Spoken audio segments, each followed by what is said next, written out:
In today's world, saving money is a necessity. We're here to share tips to transform your financial future. From spending audits to homemade lunches, we're about smarter decisions and resource optimization. So let's get into the 10 tips to save money fast. First off, let's talk about the importance of reviewing your spending. Now you may be thinking, I already know where my money goes. But do you really? It's surprising how those small purchases can add up over time. That daily coffee, those impromptu online shopping sprees, yes, they all add up. Keeping track of your spending is like shining a spotlight on your financial habits. It can highlight areas where you're spending more than you realize and help identify places where you can make easy savings. You'd be amazed at the amount of money you could save by simply cutting back on those non-essential purchases. So how do you do it? Well, there are numerous ways to keep track of your spending. You could use an app. There are many available, some free, some paid, that can categorize your spending and even alert you when you're approaching your budget limit. Alternatively, you could go old school and use a spreadsheet. List all your expenses, categorize them, and track them over time. But remember, the key here is consistency. Whether you're using an app or a spreadsheet, you need to keep it up to date. Make it a habit to record your expenses as soon as you make them. It might seem like a chore at first, but once you get into the rhythm of it, it'll become second nature. And here's a little tip. Don't just track your spending for a week or a month. Do it for several months. This will give you a clearer picture of your spending habits and help you spot any trends. Remember, you can't start saving until you know where your money is going. Our second tip is all about budgeting. Now, if you're thinking, oh, budgeting, that's not for me, hold on a second. Budgeting is not about depriving yourself of the good things in life. It's about understanding where your money goes and making conscious decisions about your spending. Setting up a budget is simpler than you might think. The first step is to figure out how much you earn each month. This includes your salary, any side hustles, and other income sources. Once you have that number, you can then subtract your monthly expenses. These could be your rent or mortgage, utilities, groceries, transportation costs, and so on. What's left after subtracting your expenses from your income? That's your disposable income. Here's where the magic happens. Instead of thinking of this as money to spend, consider it money to save. Set aside a portion of this income for your savings. Even if it's a small amount at first, every little bit counts. The key to successful budgeting is to be consistent and realistic. Don't set yourself up for failure by creating a budget that's too tight. Leave room for some fun and unexpected expenses. Review your budget regularly and adjust as needed. Remember, it's a living document that should evolve with your financial situation. And here's a pro tip. There are plenty of budgeting apps and tools out there that can make this process even easier. So, why not give budgeting a shot? A budget is your financial roadmap guiding you towards your savings goals. Now, let's talk about the power of specific goals. When it comes to saving money, setting specific goals is more than just a good idea. It's a vital part of your financial playbook. Imagine you're a ship's captain. You wouldn't just aimlessly sail around the ocean, would you? No, you'd set a course for a specific destination. The same principle applies to your finances. You need to know where you're going. So, what kind of goals should you set? Well, they could be short-term, like saving for a holiday or a new gadget, or long-term goals, such as a down payment for a house or your child's college fund. The key here is to make them as specific as possible. Instead of saying, I want to save money, say, I want to save $3,000 for a vacation to Hawaii. This specificity gives your goal more power.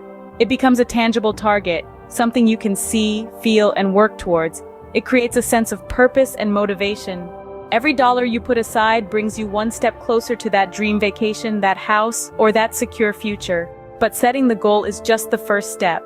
You need to break it down into manageable chunks. If you're saving for that $3,000 vacation, figure out how much you need to save each month, each week, or even each day. This makes your goal seem less daunting and more achievable. And of course, you need to keep track of your progress. Celebrate the small victories along the way. Each milestone you reach is a testament to your discipline and commitment. Remember, a goal without a plan is just a wish. So set your financial sails, plot your course, and embark on your journey towards financial freedom. The fourth tip is about making saving automatic. Picture this. Every time you get paid, a part of your earnings magically finds its way into your savings account. Well, it's not exactly magic, but it's pretty close. This is the power of automated savings. Automated savings is like having a diligent assistant who's always on the job, transferring a portion of your paycheck into your savings account. This happens without any action on your part, which means you're saving money consistently, even if it slips your mind. But what's so great about automated savings? First and foremost, it's a hands-off approach. You set it up once, and it keeps working for you in the background.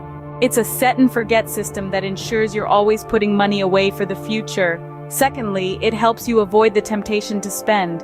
When you don't see the money in your checking account, you're less likely to spend it. It's an out-of-sight, out-of-mind kind of deal. Lastly, it makes saving a habit. And as we all know, habits are powerful. Once you make saving automatic, it becomes a part of your lifestyle. And before you know it, you'll be watching your savings grow without lifting a finger. Automated savings is a tool that takes the guesswork and temptation out of saving. So why not give it a try? Set up an automated savings plan today and let your money do the work for you. Next, let's talk about how to save money on groceries. Grocery shopping can be a real budget buster if you're not careful. But don't worry, we've got some smart shopping strategies to help you keep more money in your pocket. First up, always make a shopping list and stick to it. This helps you focus on what you really need and resist those tempting impulse buys. Remember, the supermarket is designed to make you spend more, so don't get lured in by those end-of-aisle displays and checkout counter goodies. Another smart shopping strategy is to buy in bulk. Items like rice, pasta, canned goods, and toilet paper can be much cheaper when bought in larger quantities. Just make sure you have the storage space, and remember, bulk buying doesn't save money if you end up wasting what you've bought. And speaking of waste, try to plan your meals around what you already have in your pantry. This not only helps reduce food waste, but also means you're buying less on each shopping trip. Lastly, avoid shopping when you're hungry. It's a well-known fact that we tend to buy more and make less healthy choices when our stomachs are rumbling. So, grab a snack before you hit the grocery store. Remember, the grocery store is a great place to start saving. With a little planning and discipline, you can make your money go a lot further. And who knows, you might even start to find grocery shopping fun. Our seventh tip is a simple one: pack your lunch. Imagine the cost savings if you swapped out those $5 a day sandwiches for a homemade meal. Let's say you eat out for lunch 5 days a week at an average cost of $5 each time. That's $25 a week, around $100 a month, and a staggering $1,200 a year. Now what if you packed your own lunch? You'd only need to spend about $2 per meal, maybe even less if you're savvy with sales and bulk buying. That's a saving of over $800 a year, just by making a sandwich at home or tossing together a salad. Think about that for a moment. $800. That's a vacation. That's a nice chunk of change towards a new car. That's a serious dent in your student loans. All from packing your lunch. And it doesn't have to be boring either. There are countless healthy and delicious recipes out there that are easy on your wallet. Think about a classic peanut butter and jelly, or a nutritious chicken salad. How about a hearty soup made from last night's leftovers? The options are endless, and each one is an opportunity to save. Packing your lunch is a small change that can make a big difference in your savings. Next, let's talk about cutting cable subscriptions. We live in an era where the traditional cable TV model is becoming increasingly obsolete. With the rise of streaming services, we no longer need to pay hefty cable bills to stay entertained. Consider this. The average cable subscription can cost upwards of $100 a month. That's around $1,200 a year. Now, compare that to the cost of a popular streaming service, which averages around $10 to $15 a month. That's a dramatic difference, wouldn't you say?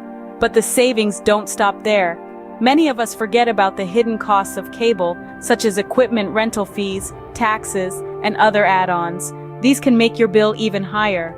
On the other hand, with streaming services, what you see is usually what you get. And let's not forget about the versatility of streaming. With cable, you're tied to your TV. But with streaming, you can watch your favorite shows and movies on your phone, tablet, or laptop wherever you are. For those who still want access to local channels for news and sports, a one-time investment in a good antenna can provide a solution, saving more money in the long run. So take a minute to evaluate your TV watching habits. Are you really watching all those hundreds of channels?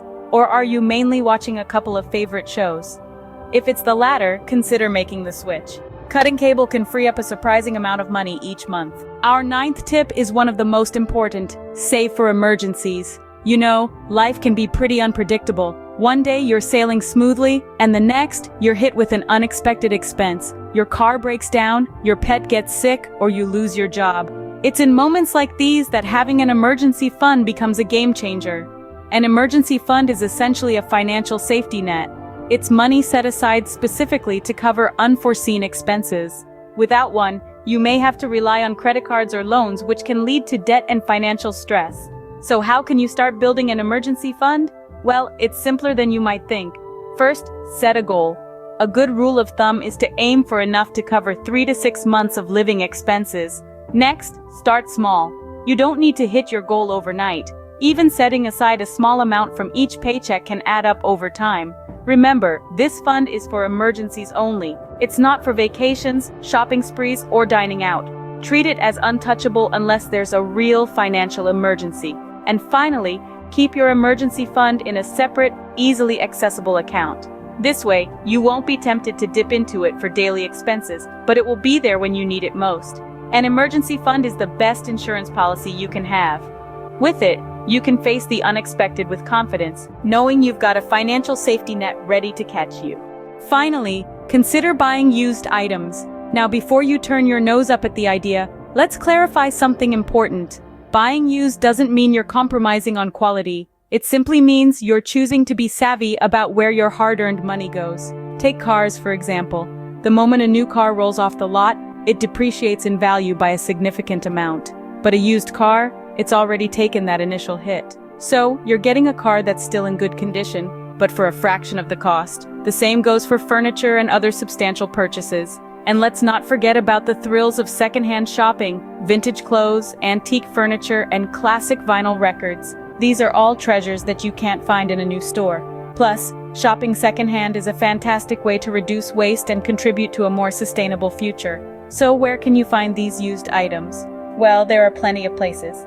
Online marketplaces, garage sales, thrift stores, and even some retail stores that sell refurbished items. And remember, when shopping used, always inspect the item thoroughly to ensure you're getting a good deal. So, there you have it. Buying used is a great way to get what you need without breaking the bank. And there you have it, 10 tips to save money fast. Let's quickly recap. Review your spending, set up a budget, set specific goals, use automated savings, be smart with grocery shopping, pack your lunch, cut cable subscriptions, save for emergencies, and buy used items. It's never too late to start saving. Remember, each small step can lead to big savings over time. Now, we'd love to hear from you. Which of these tips will you start with? Let us know in the comments below.